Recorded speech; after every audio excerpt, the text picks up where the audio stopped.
I want to welcome you to the StrudelmediaLive photo talk from our series, What Moves You? And I'm very happy to see so many familiar faces. And I will also want to welcome today's speaker, Amani Willet, who is a very creative storyteller, and Tiffany Jones, who is a book publisher, and she will be the moderator today. My name is Anja Hitzenberger of StrudelmediaLive. We offer online photography classes to people around the world. And I started this photo talk series about 2 years ago when the pandemic began to help people in need of food. And so I want you to know that your donation is going to the Migrant Kitchen Initiative, and they provide free meals to people who are impacted by COVID-19, by the crisis. And I'm very happy to say that we have raised almost $9,000 in those 2 years. The Migrant Kitchen now has 2 New York City locations. If you ever want to try out their food, they have one on the Upper West Side, one on the Upper East Side, and each meal that you order will provide a free meal to someone else. And I actually got to taste their food, and it's delicious. I highly recommend it. So if you're in New York, you might want to try that out. Now I want to welcome Amani. Amani and we met quite a few years ago in a photography class. And we also had a little photo group together, which was fun, where we just met and discussed photos, a small group of people. Now, and I will introduce Tiffany, and Tiffany will tell you more about Amani in just a second. So Tiffany, thanks again for being here to be the moderator. Tiffany is a founding publisher of Overlapse, a London-based imprint producing photography books in collaboration with international artists. Overlapse first published Amani's work, The Disappearance of Joseph Plummer, in 2017, which is a beautiful book that I'm very lucky to have. And in 2020, she published his next book, A Parallel Road, which is the book that he will present today. And there are still copies available of this book. Tiffany will tell you more about that.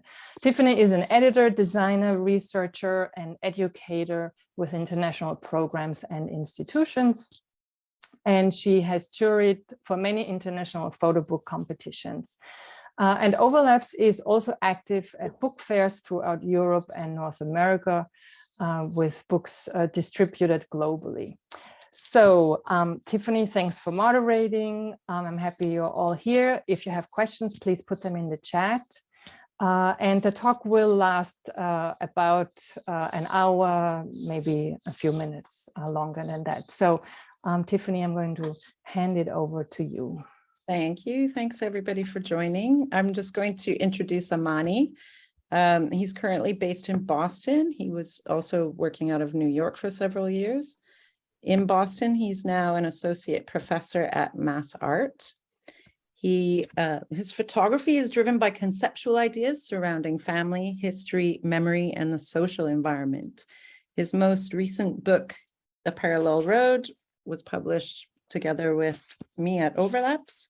And as Anja told you, we first worked on The Disappearance of Joseph Plummer together. Before that, he published his first monograph, Disquiet, with Damiani in 2013. That was a meditation on starting a family in a time of social unrest and uncertainty in America. All of his books have been selected as best books of the year and got a lot of critical attention. But mainly he's focusing on subject matter that is close to him, so personal projects related to family. And he completed an MFA in photography, video, and related media from the School of Visual Arts in New York in 2012.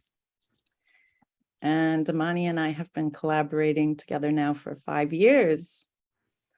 So I'm going to I've introduced him, but Amani's going to present his book, A Parallel Road, the project, and then we'll talk more about how it came to be, how it was made, and other topics that you may be interested in.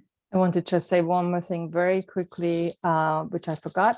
I'm always happy when people leave their cameras on when the screen is not shared so that the speakers and the moderator don't talk to a dark wall. So I want to thank everybody who has their camera on. All right, Amani, sorry.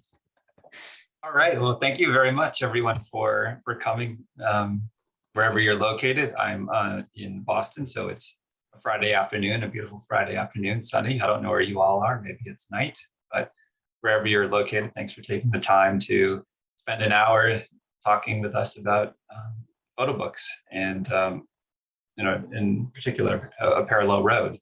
So I'm quickly going to share my screen. The first part, I'll kind of go through the project and my thinking about the project and how it came about. And then after that, Tiffany and I will talk more about maybe the nuts and bolts of bookmaking and that sort of thing, and putting the project together. So, okay, with that, let me just take a minute and share my screen. So this book, A Parallel Road, it was first published in 2020. This is the second edition that's pictured here. We had the first edition that sold out, and the first edition was a soft cover. This is a hardcover edition. We'll talk more about that decision later. But it's a book that engages the symbol of the road, racial violence, and systemic racism in America over the past 100 years or so. And my research and picture making for this project started back around 2010 when I was working on a long-term project on Underground Railroad sites.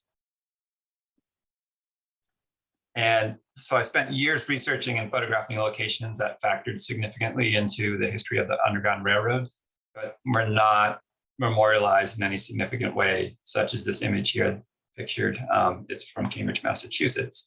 And my initial interest in this project was family related, as Tiffany pointed out in my introduction, that a lot of my projects are family related. My mom is Black, my father is white, and they were both raised as Quakers, a religious group that played a large role in the abolitionist movement in America. And so while working on this project, about the Underground Railroad, I discovered a guide called The Green Book. And this was, back in 2010 when not a lot of people were yet talking about this document, this guide, this travel guide. And right away, I was interested in the possibility of adding the Green Book to my Underground Railroad project because it felt like a really natural extension of the work I was already making. The Green Book was an annual guidebook for African-American travelers. The guide was published by Victor Green, who was a postal worker between 1936 and 1966 during the era of Jim Crow laws, when open and often legally prescribed discrimination against Blacks was widespread. And so I originally approached photographing the Green Book the same way I was photographing Underground Railroad sites, which meant traveling to locations that appeared in the book to see how they had either been memorialized, changed, or ignored over time. But on these trips, I realized that I was more interested in the psychological trauma and the systemic ways that mobility has been limited for Black Americans rather than the actual destinations laid out in the book. And this was in part because the need for the Green Book is just as important today as it was 85 years ago when it was first published, or 87 years ago. The technology has changed from travel guides to apps, but the need for such tools has not. We live in a country where the road historically and currently has proven to be lethal to Black people. This idea runs counter to the American ideal of the road trip that has long dominated our view through artistic and literary media and pop culture. For generations, the road has been a symbol of American freedom, exploration, and exuberance. If you simply type road trip into Google, it returns hundreds and hundreds of images like these. In fact, within the history of photography, the road trip itself can be seen as a whole genre of photographic practice. but one dominated by images and experiences almost exclusively from white men who have perpetuated the idea of the road as a symbol of American freedom. If we look at this particular survey here that's on the screen, called The Open Road, published maybe 5 years ago or 6 years ago now by Aperture, the book contains almost no minorities and or women. In fact, in the book, it features 18 photographers, and 2 are women and 1 is a Japanese man, and the rest are white men. And there are a lot of reasons that that's true. White men definitely had a lot more privilege to travel the country, especially 50, 60 years ago, without the fear of any sort of intimidation or facing any kind of violence. But when I think of the road, it's always evoked a very different connotation than the more accepted symbols in American culture, or traditionally had been accepted in American culture. For me, what immediately comes to mind is the civil rights movement and the road as a politically contested space where people have fought for generations for equal rights. It also conjures images of more violent and horrific aspects of the underbelly of American society as a site of racial violence and fear. Or if we look at images of lynchings, they could be seen as an early idea of roadside attractions. So from my perspective, Black American experience of the road has been significantly different from the mainstream representations of the road in popular literature, art, and American mythology. And so over the past decade, I've spoken at length with family and friends about how scary the road can feel and how they have often thought twice before simply getting in their cars and driving. And these conversations put me on a path to explore what I saw as a large hole in the narrative of this quintessential American experience. And shrouded behind the allure of the road is an unsettling and often ignored history of racial strife that persists to this day. And I will say, because of my personal biography being Black and white, and having large extended families, and hearing the different experiences that are quite stark and how they've experienced being on the roadways in America, that was also a really big driving force in why I wanted to pursue this project. So A Parallel Road uses the Green Book as an anchor. The book is the exact size as the original Green Book. And as you'll see as we go through some of the following examples, A Parallel Road explores the history of the Black experience of the road by inserting historical and contemporary images into the 1940 edition of the Green Book, creating a conversation between past and current experiences of systemic racism. The book begins with collages of archival images of Black motorists. And all of these images are actually of family members. I asked everyone in my very large extended family to open their archives and send me images of our relatives with cars. I told them to send me any picture that has a car in it. And I curated the images for the book from there. So while the book is meant to speak to the larger systemic mechanisms of oppression, many of the archival and current images are of people I'm related to. Their images, words, and experiences are really what helped guide my process. And these opening images show that Black Americans were equally excited to take to the road to pursue the freedom and adventure that the road purported to offer to all Americans.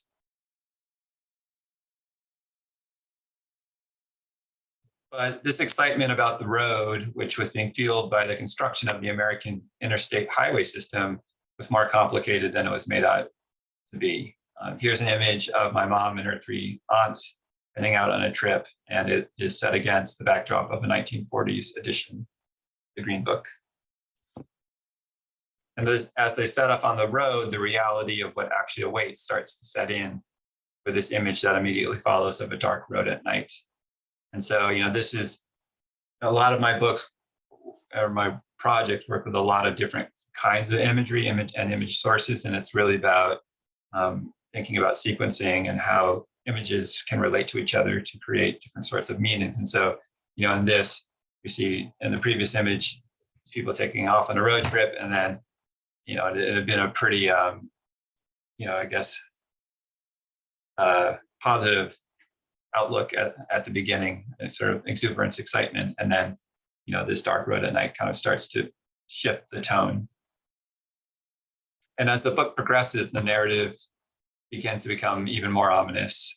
Here, a potential accident on the right, and the sign on the left warning blacks not to be seen in town once the sun goes down.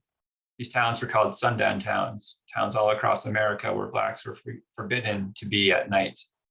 If they were seen at night, they faced intimidation and violence, like pictured in this next image.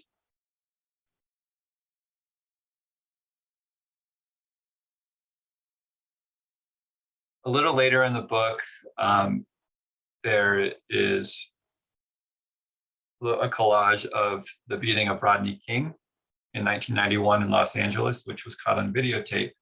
And this event was significant because this was before the ubiquity of smartphones, and it was not commonplace for such acts to be caught on tape or in pictures. It was the beginning of an era where we now often see the injustices that were normally perpetuated outside of the camera's eye.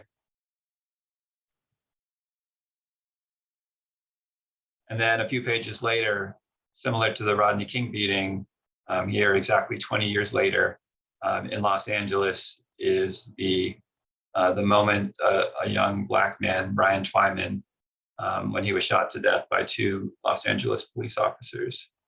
And this image was shared widely via social media. So increasingly, social media has played a pivotal role in the dissemination of information and images of systemic violence and racism.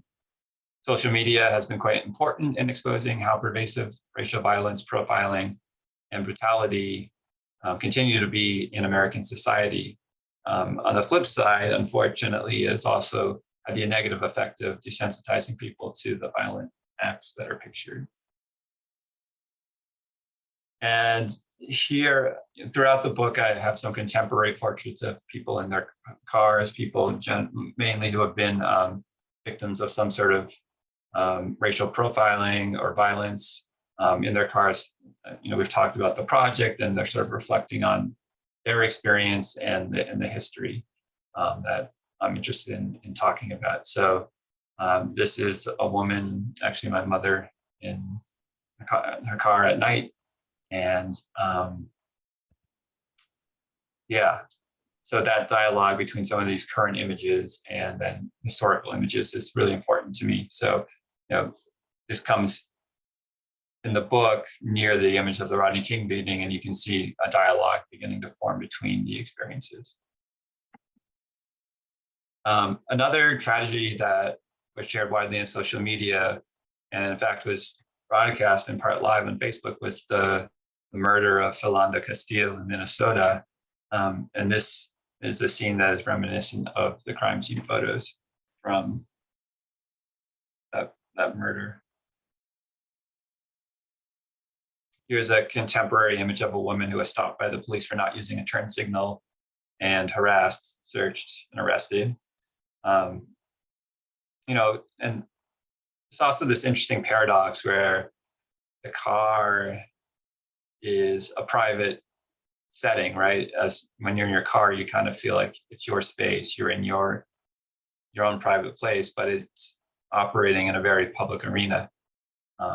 And it really did set off a lot of the problems in America when you had when people started driving more and the interstate highway system opened and people could travel freely and were mingling in ways that they had not before that. So and that still continues to this day. We have this arena where the public and the private are constantly colliding.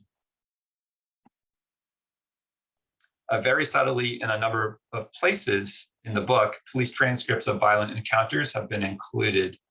Here on the right, you might be able to see it. Where is it?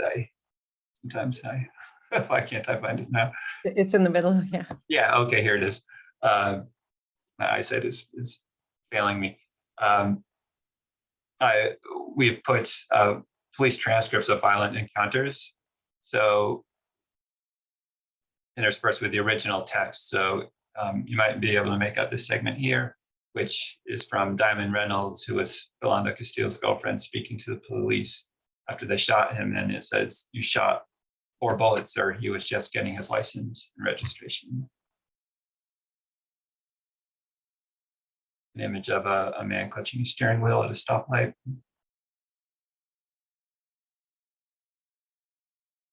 Another contemporary image of a victim of police harassment. Under Bland, and then police sirens at night.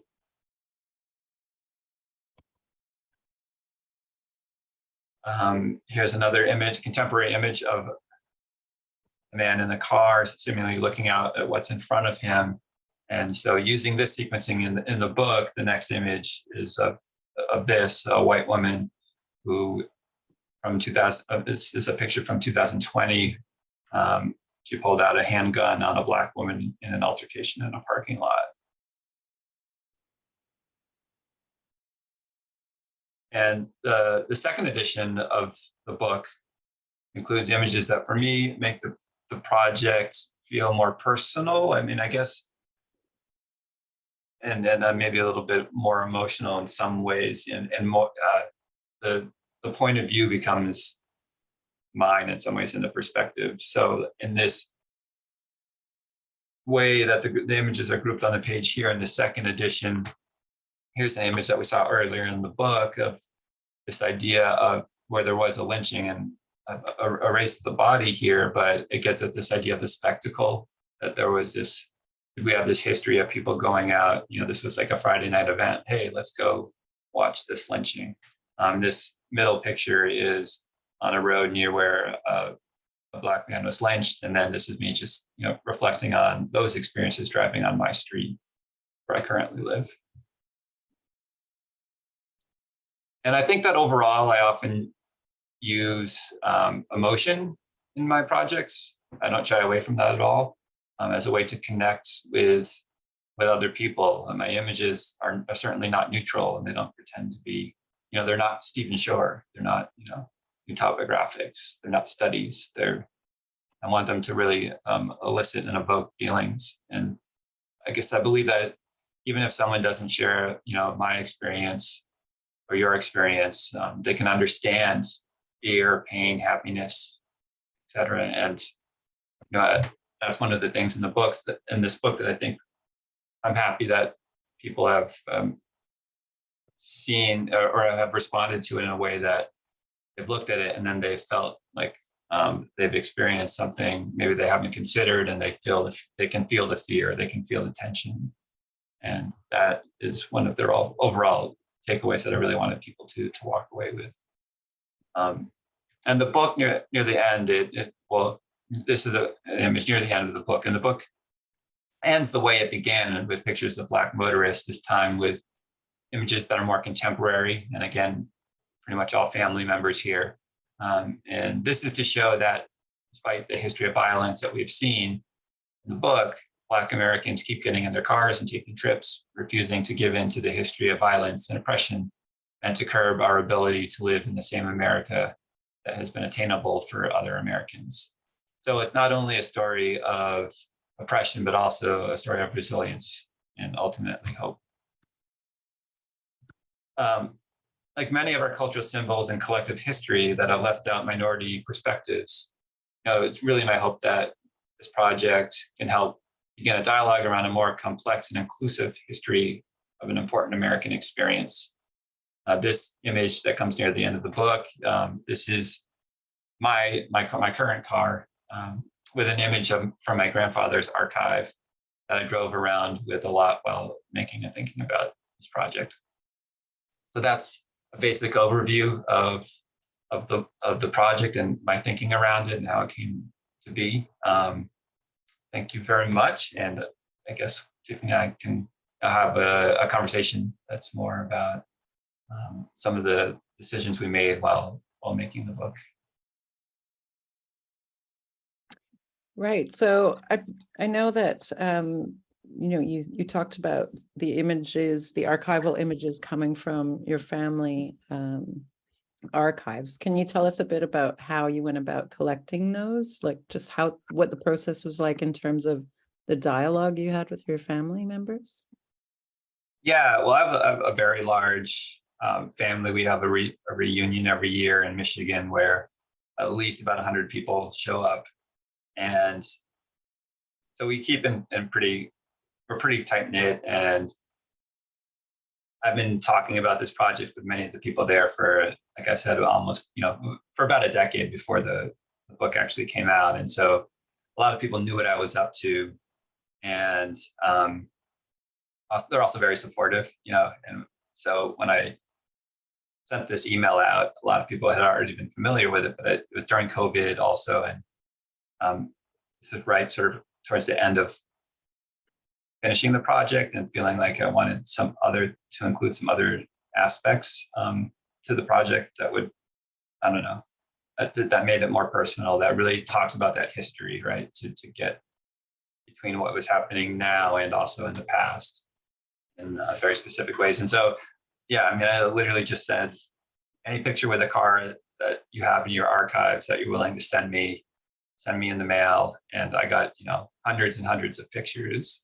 And it was pretty amazing, just personally to be able to look through all those pictures as this family archive, but also to be able to then, curate images that I felt like were really useful for this project. I currently have an exhibit up right now where a lot of those original images are hung in the exhibit. So the actual archival images from some of them almost 80 years old or so. And so involving like all your family members in that process, I mean, you did have a lot of conversations, right, about these images. So what was that like? I mean, it's pretty intense when you're involving so many people that are so close to you in this kind of in this process, but externally, and these conversations didn't end up in the book, but sure, yeah, no, that's talk true. A bit about that. Yeah, I mean, it's just amazing. I think for all of us anyway, to hear our family's history and to hear experiences, especially as I get a little older, wanting to hear the stories and what people's life were like, the elders, before, you want to soak in all that knowledge and information before it's too late. But, just a lot of stories, and even talking with my mother, who, once I had positioned the project and was asking her sort of pointed questions, she was starting to question some of the way she had interpreted her childhood. She was like, oh, I guess, we always drove all night without stopping to go where we were going. I never really thought about that, and it was because there was this embedded way that you had to be a lot more purposeful and have a lot more intent with how you went about traveling. So, okay, we're going to travel at these times. We're going to make a stop in this particular place. Everything had to be really mapped out. We were bringing all our food. We're bringing pots and pans to go to the bathroom in, because, these were stories that I heard over and over from different family members, from especially in the 40s, 50s, because it was really, kind of, they didn't know where they were going to be welcome, where they were going to be able to stop, and wanted to avoid, especially when they were traveling with families, with small children, to avoid any trouble. So it was amazing, and saddening to hear of how many stories people had like that, for example. Yeah. And with the Negro Motorist Green Book, I think Americans are much more familiar with it than people elsewhere in the world. Can you tell us a little bit more about what it is? Yeah, I mean, it's this book that I think is a pretty amazing document that's pretty damning of American society in a lot of ways, because it done a number of things. It operated as, again, as this travel guide, where it was used to say, okay, well, and there were a number of these. This is just the most popular, I guess, recognizable one. But it was telling people where they could stay, where they could eat, where they could find lodging, in a way, not that different from, I mean, it is different, but thinking back to my Underground Railroad project, it's almost like, okay, well, where can I go safely to get from point A to point B? And thinking about the ways that, I mean, it really highlighted the ways that mobility has been limited for Black Americans, since the founding of our country. That's one of the main ways that the oppression has, has worked, is, to limit people's mobility, right? And so to limit their actions, to limit what they can do. And so this book not only shine light on that side of things, but it also, on the other hand, was this amazing sort of vibrant book that showed this alternate reality. So, there was this whole other way of traveling and a whole other economy, and a whole other way of socializing that existed in America that was only for the Black community. There was, so not only like safe houses and places to stay, but where to get your haircut, where to go out for dinner, where to, hear music, all that sort of fun stuff too. But that had to be set up because there wasn't access to it, or they couldn't just go, to the places that the white establishments. And so when the desegregation laws were passed, it kind of had this weird, also alternative, effect of killing this thriving economy that had existed, because there was really also this vibrant economy, this separate economy. But once the segregation happened, that economy really fell apart, and this part of the culture kind of fell apart as well. So, but I think some of the archival images that are used in the book, like sort of public domain archival images, like one I'm thinking of is this one, which is, it says colored dining room. So this would have been a place that might be listed in the Green Book as a place amenable to catering to Negroes at the time. Mm-hmm. But this is also the toilets for white people. So the dining room is essentially in the toilets. Shares the same space with the toilets. So I just think that even the Green Book on its own, there was no glamour necessarily involved in these places that were catering to Black people at the time, or through that period. Yeah. And so as you used the pages from that as a background, what sort of impact were you aiming to produce by doing that, by layering images over top of the Green Book? I think it was one of the first ideas I had, and it was really just this way of really thinking about this as a project that showed very specifically that this is an issue that's been going on for a very long time, right? Because if you have current images that are then very easily speaking to what happened basically 100 years ago, and the reason for the book having been created is showing that we haven't made a lot of progress. And so I felt like a really good way to connect all of these histories and to show in a non-linear way how this problem is pervasive. And it was able to just show, by using all the the archival images of my family, contemporary images, the Green Book, it really just becomes this other sort of historical document that shows this expanse in time in a way that I don't think would have been possible if the book had just been laid out without that context. Yeah. So how significant was the timing of the release of this book? Yeah, well, I think, as I said, it was right as the pandemic started. I started gathering images from family members making a final push at this, and then George Floyd, and spending all summer, cooped up, not knowing how to deal with all these emotions, and really channeling it into finishing this project that I had been kind of, researching and adding to and creating over, again, maybe the last 3 or 4 years more intensely, but, I started thinking about 10 years ago. And actually, part of there's so many reasons that I made this project. Sometimes there's always when people ask, well, why did you start a project? Sometimes it's like, well, I didn't even know I started the project, and sometimes it's very specifically like this was a project that I knew I was starting and I knew I needed to do. And it had a lot of reasons, the ones that we've just talked about, but also, being in grad school, the culture has changed so much, but I went into grad school in 2010. And at that time, there really, the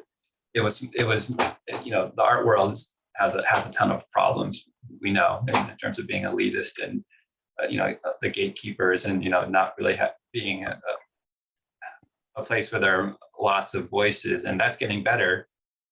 Still, not great, but in 2010, it was even a lot worse than it is now. So in my classes, I didn't have any professors of color. There were hardly any students of color. There was just not that perspective at all in the classroom. And I felt like I currently had to fight to bring in a different perspective. And it made me quite upset. And that, that was one of the reasons that I started thinking about this project too, just about ideas of representation. Yeah, because I remember when you first essentially approached me after the George Floyd and the Black Lives Matter sort of massive protests. You approached me then and said, do you think it's time to do this? And I think we were both a little bit skeptical that maybe it might be seen as opportunistic, right? In terms of timing. Do you want to talk a little bit about how you overcame those kinds of doubts, I suppose? Yeah, and at the end of the day, it was what I needed to do. It's where all my thoughts and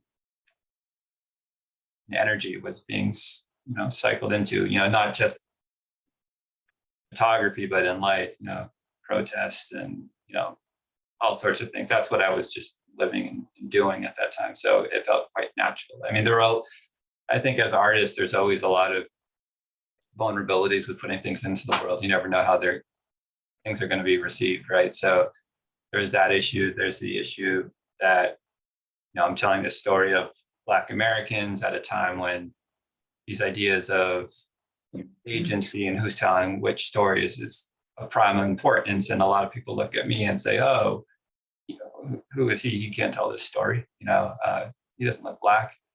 What does he do? So a lot of questions for myself about, do I have the right to tell this story? But, well, ultimately I decided this is my history, and these are, the experiences in it. As I alluded to earlier, I think I have a unique perspective because of the fact that, the Black side of my family and the white side of my family have had very different experiences with being Americans. So, yeah, it felt very important for me to be able to, I felt like I was in a good position to be able to tackle this story.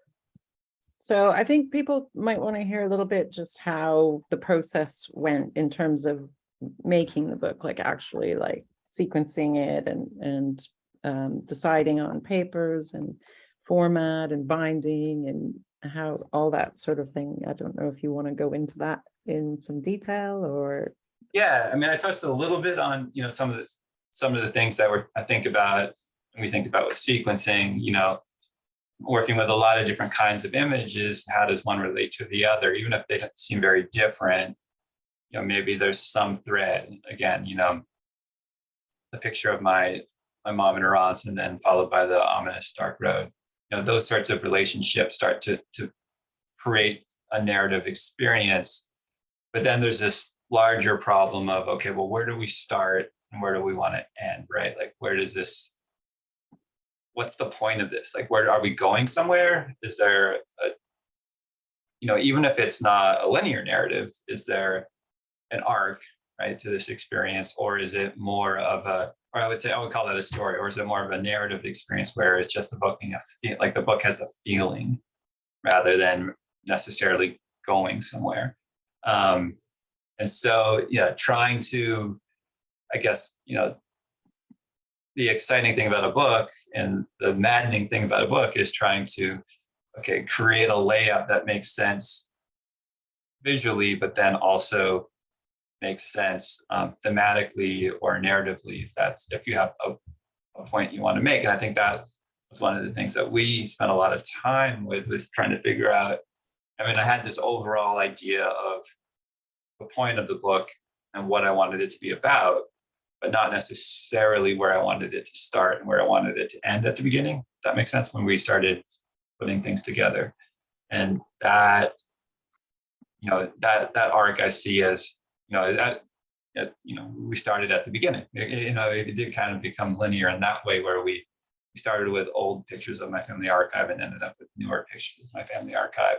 And then in between that is kind of everything that's happened in America during that time. What do you have to say about it, Tiffany? about sequencing and putting together a book like this? That's not your standard, series of photographs with everything is the same kind of picture, right? And you can kind of lay it out as a series. It's a different animal. Yeah, I mean, it was definitely a challenge, because I think you had gone through and found so many images from like different archives and taken screenshots off the internet over a period of several years, and just kind of digging up the backstory on all those images was really complex in terms of understanding like all the different ways that you could sort of illustrate what you were trying to say. And that bringing that together, I think, was something that we talked about a lot, like where the images came from, how the effect that they would have on people. Like we actually argued over certain images, using certain images, whether they might be even hurtful or misrepresent what you were actually trying to accomplish. So that process was kind of interesting. But I think it was definitely kind of we let the story sort of carry us in terms of making decisions for papers and the size and how the book would sort of sit in someone's personal space and how they would interact with it. And so that first softback edition, having just like a single stitch down the middle, what it did was it makes the paper stick out. And one of the things we liked about that was, as you go through the book, when you close it, after you've kind of gone through every page and read the book, when you sit it down on a table, it doesn't actually close. It almost fans out like a big fan. And one of the things we really liked about that was that you couldn't actually ignore the story. So it was always present if you opened it and had a look through it. You couldn't just leave it alone. And that's really relevant in terms of the story, because obviously you can't just sweep it under the rug and forget about it. And so that was a part of the communication that really worked really well for us, I think.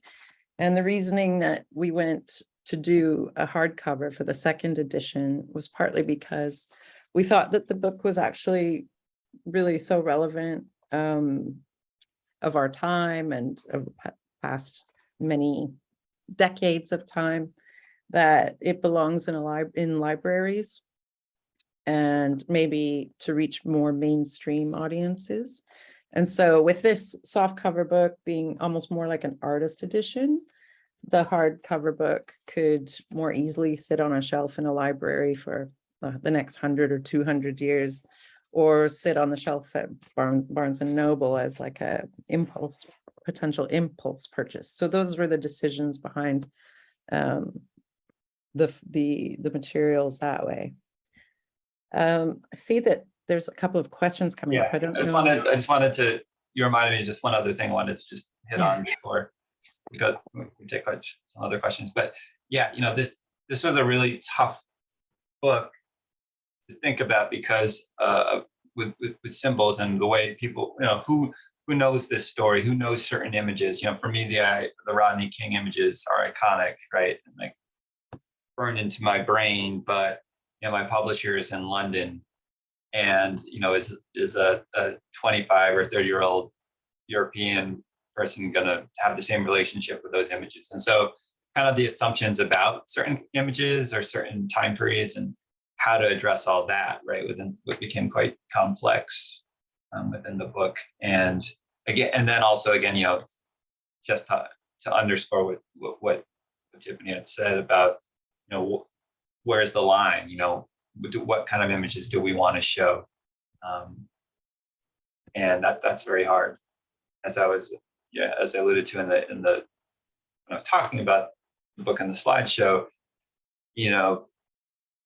social media has this amazing ability to have kind of unearthed or bring into sharp focus a lot of these things that we knew were happening, but now we see pictured all the time. But it does have that unfortunate other side of it where it becomes desensitized, or it's a fetishization of violence against certain types of people that can start to perpetuate as well. So it's very complicated.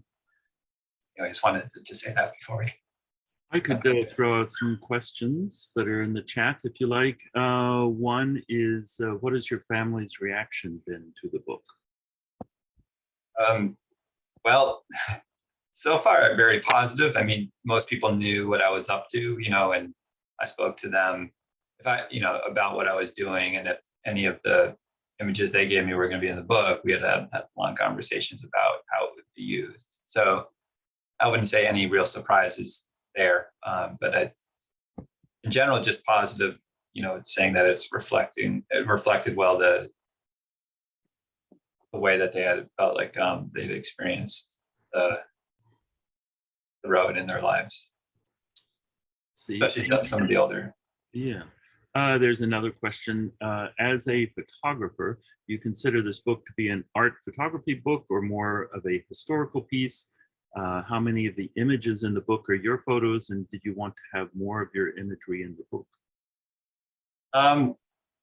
Yeah, it's so funny. Like from project to project, all my projects look a little different. I do what I feel like is needed for the project. I don't really care about a label as a photographer or anything like that. For this, the most important thing was the concept and the story I wanted to tell. So, I think it needed to have both my images and historical images, or else it wouldn't work.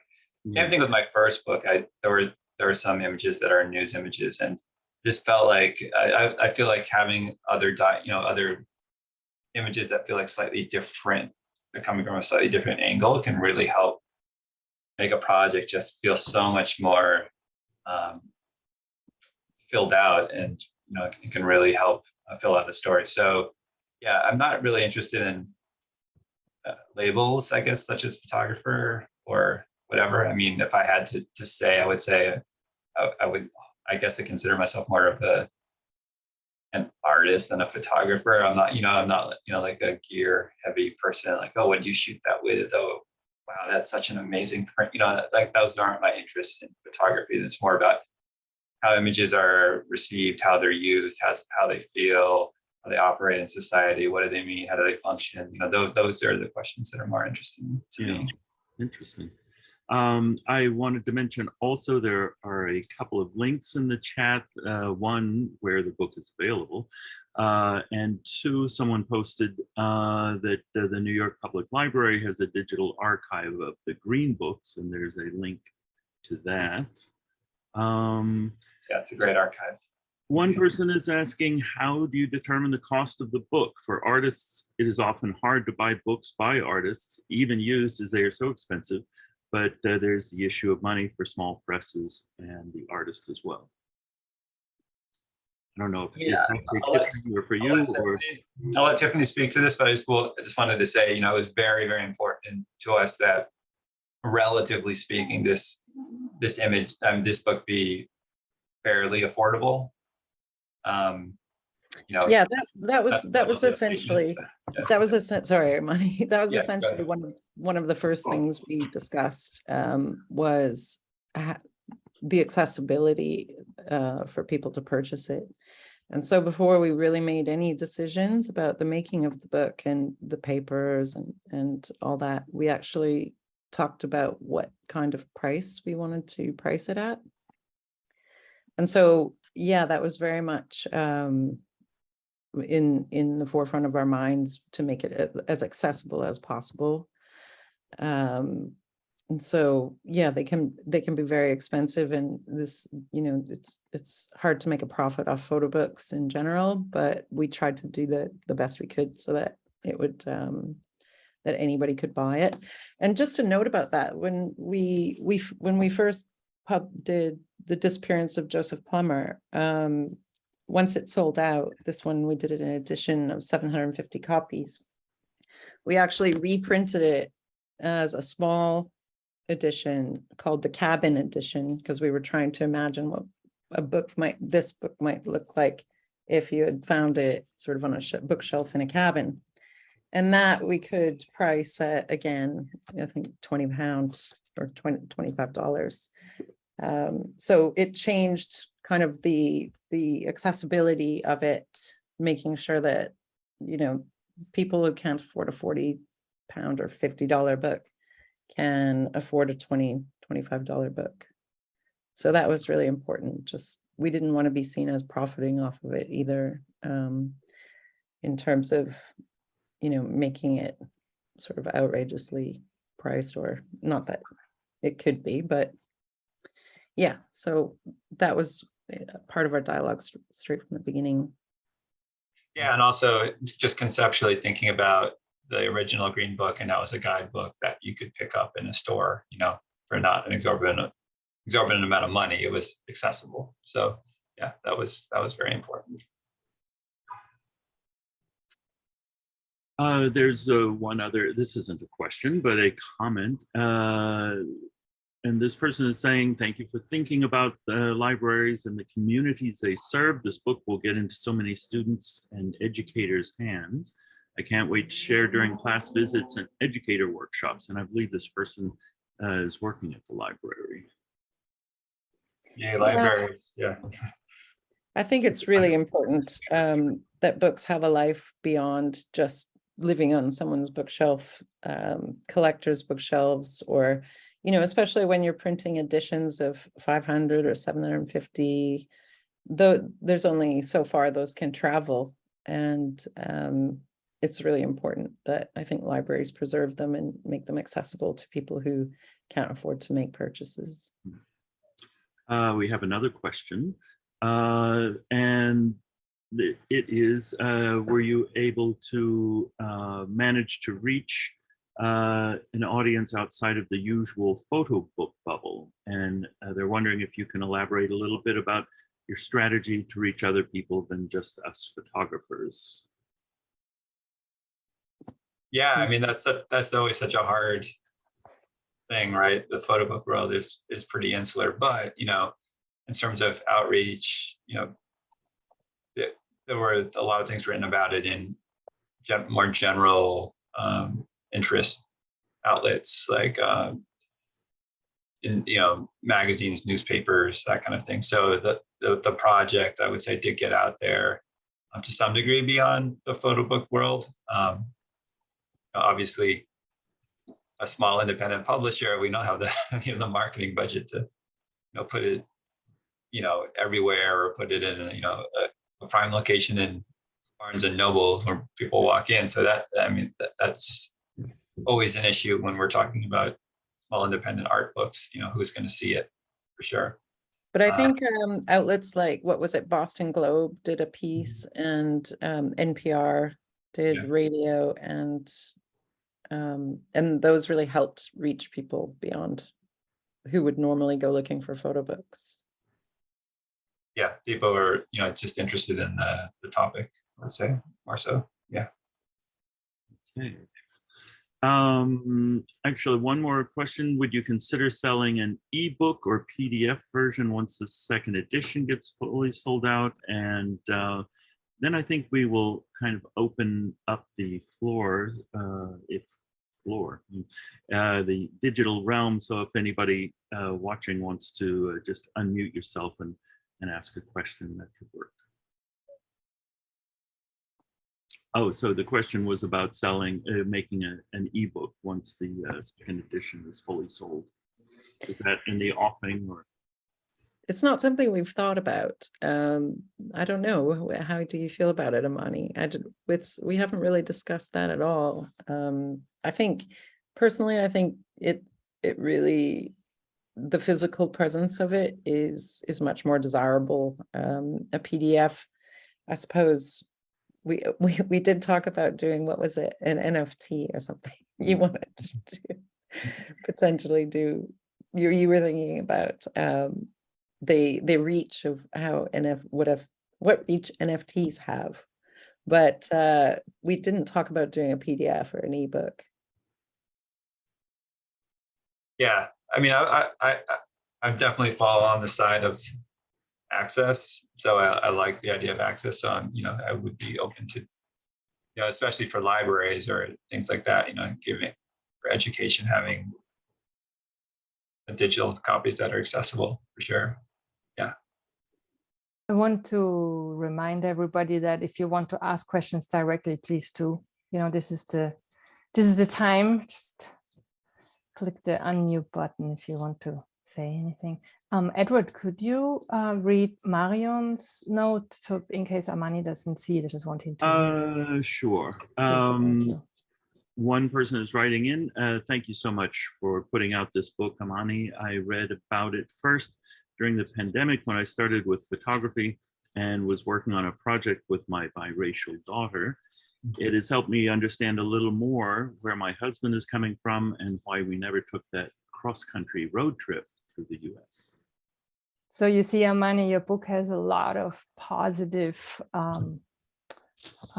reactions and influences. And thank you for that comment. Inspiring people.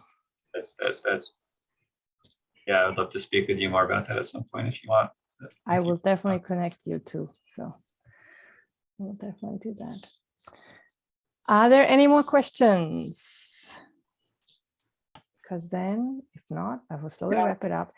Here. Yes, Stefan. Amani, first of all, great book, totally love it. This is actually, I'm sitting in Germany, in Heidelberg, and this is actually the second time in the last half year that I heard about the Green Book. So the first time was in a TV series, a TV show, Lovecraft Country. I don't know if you know about this. Yes. Yeah, no, it's funny. When the book came out, first edition, I think Lovecraft County was kind of just coming out too, or just come out. Yeah. So one of the interviews I did, they were asking me about the parallels, and I think that show is really interesting, and it uses the metaphor of horror, to describe what was happening with the Green Book and the Black experience in America at that time. So yeah, no, I see a lot of parallels between and slightly different strategies for going about talking about the same thing, but talking about the same thing essentially. Yeah, it's a really interesting show. Yeah, I had the same impression. I love this. This was gruesome to see this idea that the real monsters are not the monsters, but the racism that happens on these road trips. And I see that resonating in your book. Could you talk a little bit about your own picture language when you said you make these emotional pictures? When I look at these pictures, not having the same experiences that you have, that your family has, I see a lot of movie reference in there. That the road is a violent place. This is something that we know from American crime TV shows. And I see a lot of that in there. Can you talk a little bit about where your experience? How do you arrive at these kinds of image language? Are you also influenced by movies or? No, I mean, that's an interesting observation, I think, because a lot, it kind of speaks to what I was talking about, that's sort of movies, the Beat Generation, that kind of define the mythology of the American, what the road symbolizes, right, in a specific way. So that's been, I mean, I hadn't thought about movies specifically, but that it would be one of the main places where the metaphor comes from. I think sometimes the way I photograph, people have described as like, it has like a narrative quality to it, especially like in my first book, that it kind of has a cinematic or narrative quality to it. Whatever that really means is sort of like people saying poetic, it's not sure exactly what it means, but so just because of the light and maybe the kind of looking, there's the way some of the framing of, I guess the framing use with things that are in the way is some, like in the frame, like shooting through the windshield and that kind of thing, that can feel a little bit more cinematic, I guess. But I wouldn't say that was not intentional. That's just kind of the way I see the way I photograph. Thank you. That's an interesting thing to think about. Thank you. Thank you. Thank you all for being here. And Amani, wow, this was so great to hear all those details and where this is all coming from. Extremely inspiring. Thank you so much. I want to invite those of you who want to say hi to Amani or to Tiffany or to Edward or to myself, please stay. And otherwise I will wrap it up. And the way I wrap it up often is that people who don't have their camera on, I will slowly start to remove them. And then at the end, whoever really wants to stay will still be here. So, Amani, do you want to say anything else, or are you good? Well, thank you so much. Again, it's always a pleasure to be able to speak with anyone about your work, and thanks for taking the time out of your day. It's wonderful to be here with you all, and I wish you all good luck with whatever you're up to, photographically or otherwise, in life. So thank you. Nice to connect. Thanks, everybody.